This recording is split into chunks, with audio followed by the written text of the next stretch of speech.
Olá amigos, como vão? Espero que estejam todos bem. Sejam muito bem-vindos a mais um vídeo Reflexões Extra Classe aqui no canal. Hoje eu vou explicar por que o Cruzeiro Esporte Clube, o Cruzeirão cabuloso, não pode falir, não tem autorização para falir, mesmo que queira. É um vídeo curtinho que eu vou fazer em resposta a uma discussão que eu assisti o pessoal travando lá no programa Rivalizando, e eu espero que, se você tem interesse pelo futebol mineiro e pela situação dos clubes em geral, você possa me acompanhar em mais esse vídeo aqui no canal. Vou falar de forma técnica, jurídica, porém acessível como de costume. Vamos juntos! Pois então, turma, há alguns dias atrás eu estava assistindo o programa Rivalizando. Para quem não conhece, é um programa que passa no YouTube, de um canal do YouTube, que reúne jornalistas mais ligados ao Galo e jornalistas mais ligados ao Cruzeiro, e aí você tem uma discussão divertida com o pessoal sendo torcedor e ao mesmo tempo veiculando informação acerca desses dois clubes, o Atlético e o Cruzeiro. E no último que eu assisti, estava havendo uma discussão, uma conversa que envolveu o Genta, envolveu o Lélio Metralha Gustavo e envolveu o Cris Galo, em que eles mencionaram a situação jurídica do Cruzeiro Esporte Clube, o Cruzeirão cabuloso. Será que o Cruzeiro pode falir? Será que essa situação de insolvência do Cruzeiro poderia levar a uma intervenção judicial? E no próprio programa, eles disseram, olha, nós não podemos dizer com muita certeza porque nós não somos técnicos no assunto. E eu trabalho justamente com isso, sou justamente o técnico no assunto. E para tentar entrar nessa conversa, com todo respeito aos jornalistas que participam do Rivalizando, que são jornalistas que eu acompanho, inclusive assim, gosto de todos eles, independente do time, eu me divirto com todos eles. Gosto do programa, quero gravar esse vídeo explicando algumas dúvidas que surgiram lá, mas mais com o intuito mesmo de participar da conversa e não com o intuito de querer ensinar nada a ninguém. Pois bem, no meio da conversa eu vou fazer uma edição bem curta aqui para não desrespeitar o direito autoral do pessoal do Rivalizando, mas vou colocar rapidinho aqui algumas coisas que foram ditas para extrair algumas palavras que me parecem as mais importantes, e em cima delas é que eu vou desenvolver o raciocínio para que as coisas fiquem bem esclarecidas. Vamos lá, eu vou colocar aqui rapidamente uma edição, uma parte mínima, viu gente? Porque o programa é de mais de 1 hora, eu vou deixar o link aqui na descrição do vídeo. Então uma parte mínima, mas para vocês terem uma ideia do que foi tratado ali e que é relevante para esse vídeo aqui. Qual a real chance da insolvência? É uma chance total, pelo menos, de uma intervenção judicial acontecer, como aconteceu no Bahia, né? Tem um monte de entendido, né, Lélio? Eu não faço nem ideia se tem como o Cruzeiro declarar falência. Eu não tenho nem ideia disso. Isso aí eu posso falar. Clube e associação não pode declarar falência no Brasil, gente. É como você diz, isso no Brasil é diferente da Europa. Lá na Europa são clubes, empresas, os caras têm ações, não sei o quê. É uma empresa, então é diferente. Meu método será o seguinte: da discussão que eles tiveram, eu quero extrair algumas palavras-chave e desenvolvê-las para uma compreensão do problema em geral. Então eles falaram de insolvência, falaram de intervenção judicial, falaram de falência, mencionaram que o Cruzeiro é uma associação e também mencionaram clubes e empresas. Eu quero começar pela questão da intervenção judicial, que eles mencionaram o caso do Bahia, do Esporte Clube Bahia, se não me engano, que foi objeto de uma intervenção judicial. Então vamos começar por aí. O caso do Bahia em nada tem a ver com o caso do Cruzeiro. A intervenção judicial no Bahia ocorreu por uma discussão judicial em torno do processo de eleição dos dirigentes da associação, do clube, que é o Bahia. Então, porque a eleição dos dirigentes teria se dado de modo ilícito e contrário ao estatuto, houve uma intervenção com outra pessoa diferente de quem foi o dirigente eleito contra as regras, até que nova eleição se desse. Então, não foi uma intervenção em razão de insolvência, em razão de não pagamento de dívidas, nada disso. Então, não é o caso do Cruzeiro aquilo que aconteceu com o Bahia. Dito isso, a conversa sobre esse assunto começou no Rivalizando a hora que uma das pessoas que mandou um superchat lá questionou se o Cruzeiro estaria ou entraria no estado de insolvência. Vamos começar por aí. Insolvência. O que é insolvência? Pessoal, insolvência é uma situação fática. É uma situação que independe do que possa ser declarado ou não por um juiz ou num processo.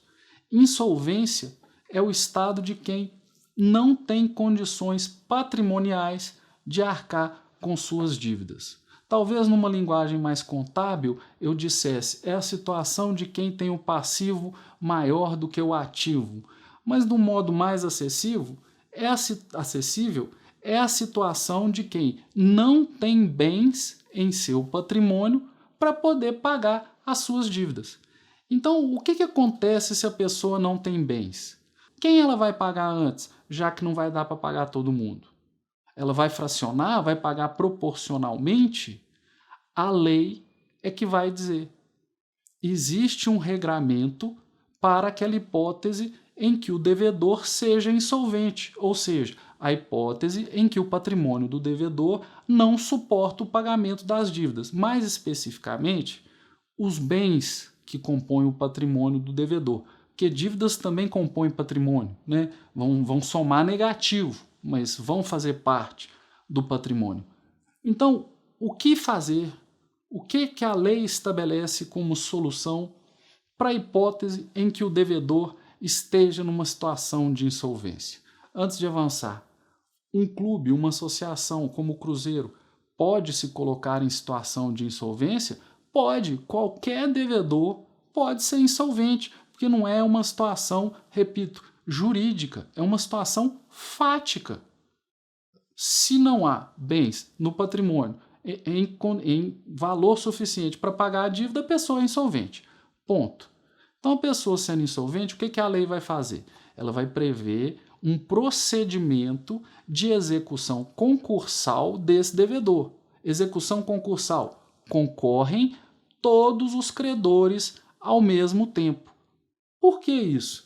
Para não ter o perigo de um receber e o outro não receber, aí o amigo do devedor recebe, ou aquele credor que pode gerar um maior constrangimento para o devedor, bloqueando algum direito, alguma coisa assim, esse recebe. Então, para evitar esse tratamento diferenciado e arbitrário, a lei prevê a execução concursal.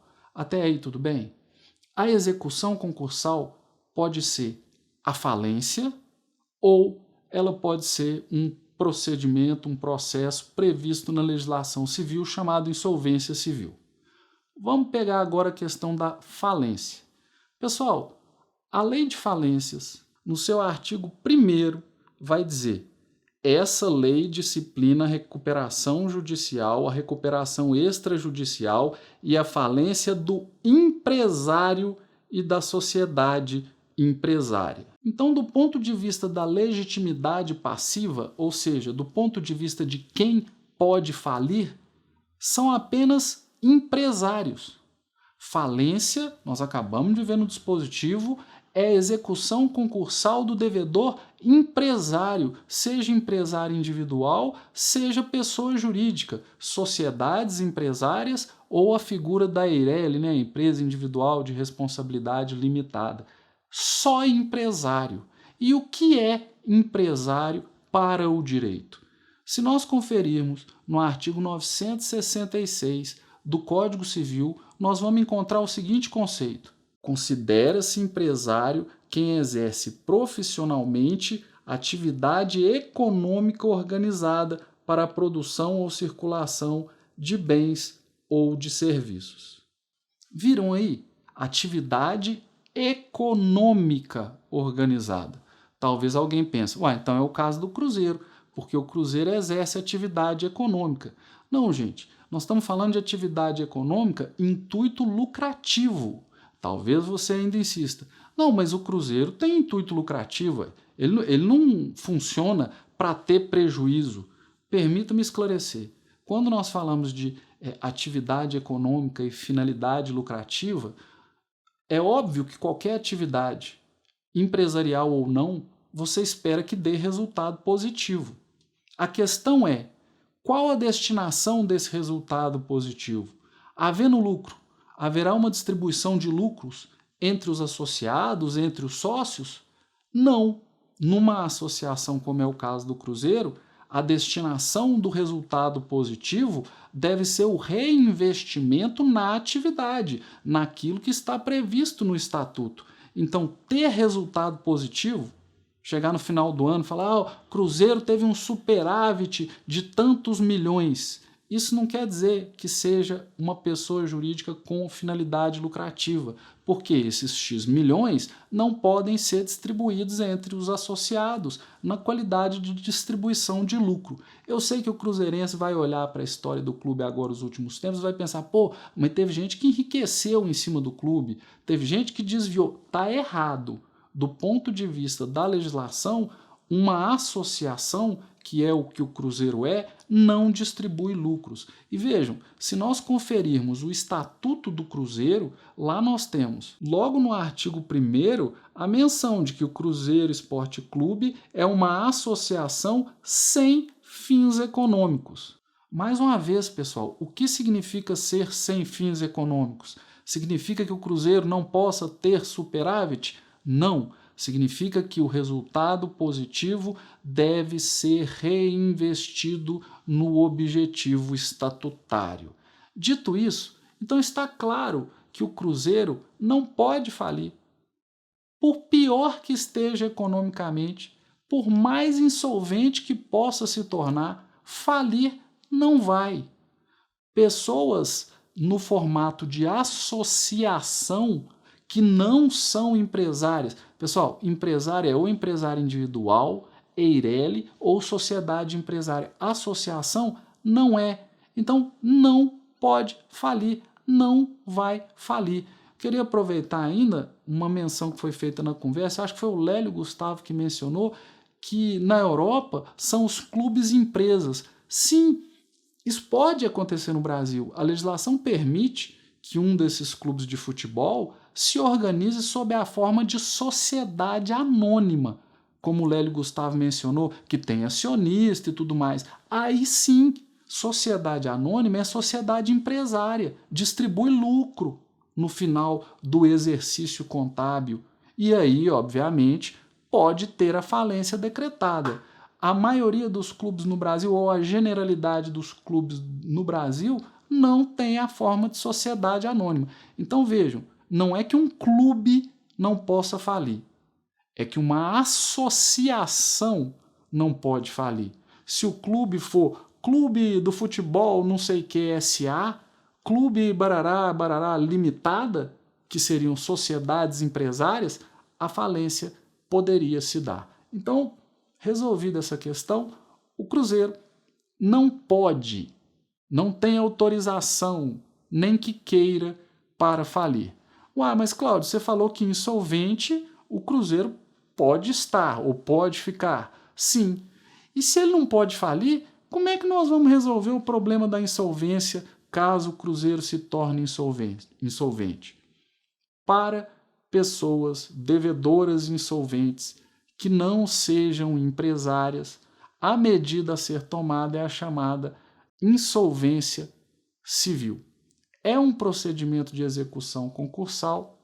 O maior credor do time tende a se tornar, ou do devedor, melhor dizendo, não do time, né? Da pessoa jurídica devedora, tende a se tornar como que um interventor, sim, que vai dirigir os trabalhos, só que aí a ideia é vender tudo que tem para encerrar a atividade. Vender tudo é vender marca, é vender ativos, para tentar resolver o problema. É falência? Não. Cláudio, mas vai acabar o clube se isso acontecer? Mas tem uma diferença. A falência, ela é um processo mais preocupado com o pagamento dos credores. E, com certeza, se o Cruzeiro chegasse ao ponto de falir, esses dirigentes que colocaram o time a instituição nessa situação seriam punidos de modo que não serão por se tratar de uma associação. A falência prevê, a lei de falências prevê uma série de crimes falimentares, crimes que teriam sido praticados por esses dirigentes antes da falência. Mas como o Cruzeiro não pode falir, esses dirigentes não podem ter cometido crimes falimentares. Então veja, falei de insolvência, que é um estado econômico que independe de decretação judicial. O Cruzeiro pode ser insolvente? Eventualmente sim, pode se tornar insolvente. Falamos de falência, que é a execução concursal do devedor empresário, e o Cruzeiro, considerado o seu estatuto, que prevê que ele é uma associação, considerado o artigo 966 do Código Civil e o artigo 1º da Lei de Falências, o Cruzeiro não vai, não pode, nem que queira, não tem autorização para falir. Mencionamos o que seja associação para explicar que o Cruzeiro é uma associação e que não pode falir. Mencionamos a intervenção judicial que aconteceu no Bahia para esclarecer que é um caso diferente. Lá a intervenção decorreu de uma ilicitude na eleição dos dirigentes, não tinha nada a ver com uma eventual falta de pagamento de devedores. Pode até ter coexistido essa falta de pagamento, mas não foi o que motivou essa intervenção judicial. E por fim falamos de clubes empresa, que são nada mais do que um clube com a forma de sociedade empresária. Na generalidade dos casos, quando mencionamos clubes e empresas, como é o caso da Europa, estamos falando de sociedades anônimas. E aí existem acionistas dessas sociedades e, no final do exercício, havendo resultado positivo, recebem a distribuição de lucros. Bom, pessoal, eu só queria aproveitar essa oportunidade, primeiro para deixar esse material para minhas aulas, quando eu estiver lecionando a disciplina de falência e recuperação de empresas, e também para poder dar o meu dedinho de contribuição e participar também do debate acerca da situação dos clubes aqui em Minas Gerais. Agradeço a quem me acompanhou até aqui, recomendo mais uma vez que vocês assistam o pessoal do Rivalizando e espero encontrá-los em um próximo vídeo aqui no canal, amigos. Um abraço e até a próxima.